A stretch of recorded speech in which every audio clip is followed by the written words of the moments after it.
I'm going to read to you Anton Chekhov's short story Vanka in the Constance Garnett translation. Vanka. 9-year-old Vanka Zhukov, who had been apprenticed to the shoemaker Alyakin for 3 months, did not go to bed the night before Christmas.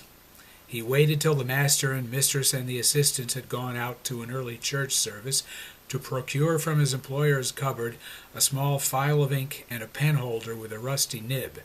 Then, spreading a crumpled sheet of paper in front of him, he began to write. Before, however, deciding to make the first letter, he looked furtively at the door and at the window, glanced several times at the somber icon, on either side of which stretched shelves full of lasts, and heaved a heart-rending sigh. The sheet of paper was spread on a bench, and he himself was on his knees in front of it. "Dear Grandfather Konstantin Makarich," he wrote, "I am writing you a letter. I wish you a happy Christmas and all God's holy best. I have no mamma or papa. You are all I have." Vanka gave a look towards the window in which shone the reflection of his candle, and vividly pictured to himself his grandfather, Konstantin Makarich, who was night watchman at Messrs. Zivarev. He was a small, lean, unusually lively and active old man of 65, always smiling and blear-eyed. All day he slept in the servants' kitchen or trifled with the cooks. At night, enveloped in an ample sheepskin coat, he strayed round the domain, tapping with his cudgel.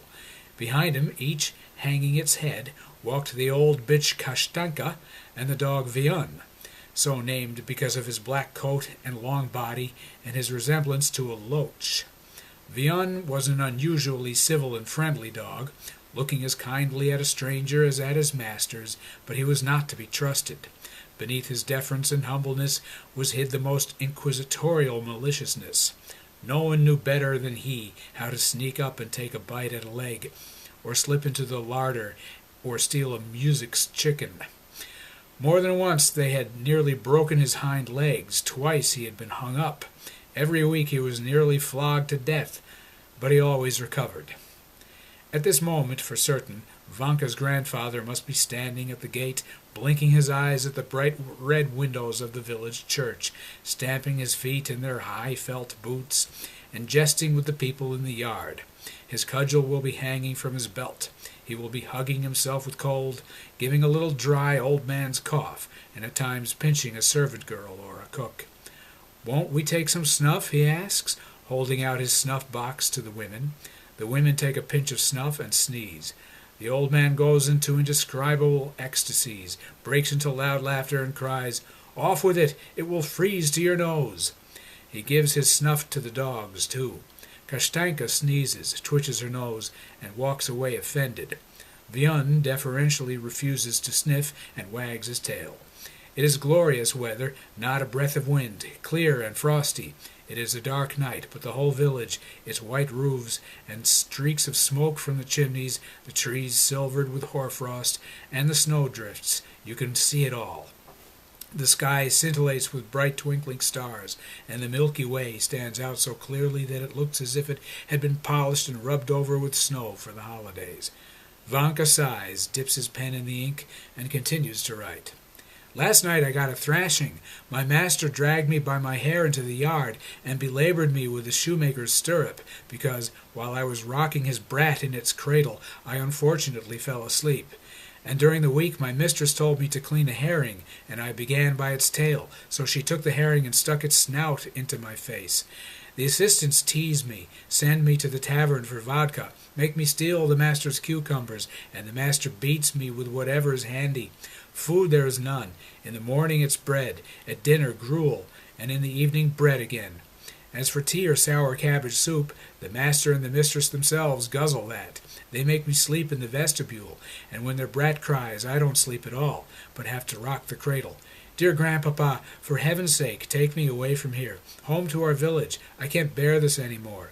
I bow to the ground to you, and will pray to God forever and ever. Take me from here, or I shall die." The corners of Vanka's mouth went down. He rubbed his eyes with his dirty fist and sobbed. I'll grate your tobacco for you, he continued. I'll pray to God for you, and if there is anything wrong, then flog me like the grey goat.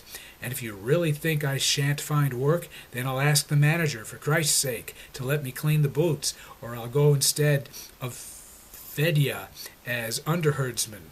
Dear Grandpapa, I can't bear this any more. It'll kill me. I wanted to run away to our village, but I have no boots, and I was afraid of the frost. And when I grow up, I'll look after you.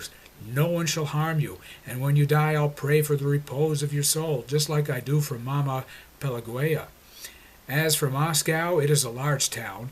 There are all gentlemen's houses, lots of horses, no sheep, and the dogs are not vicious.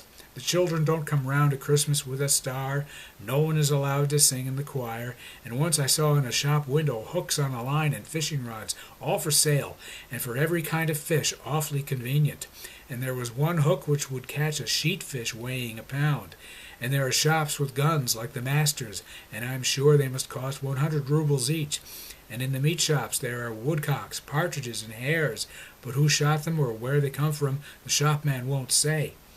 Dear Grandpapa, and when the masters give a Christmas tree, take a golden walnut and hide it in my green box.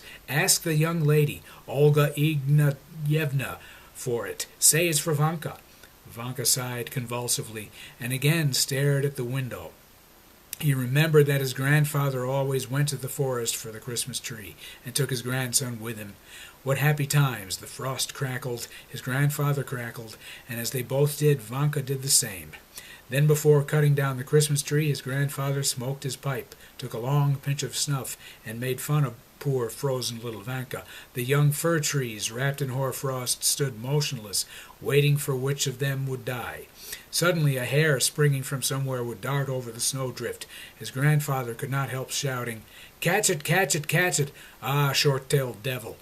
When the tree was down, his grandfather dragged it to the master's house, and there they set about decorating it. The young lady, Olga Ignatyevna, Vanka's great friend, busied herself most about it. When little Vanka's mother, Pelagueya, was still alive and was servant woman in the house, Olga Ignatyevna used to stuff him with sugar candy, and having nothing to do, taught him to read, write, count up to 100, and even to dance the quadrille. When Pelagueya died, they placed the orphan Vanka in the kitchen with his grandfather, and from the kitchen he was sent to Moscow to Alyakin, the shoemaker.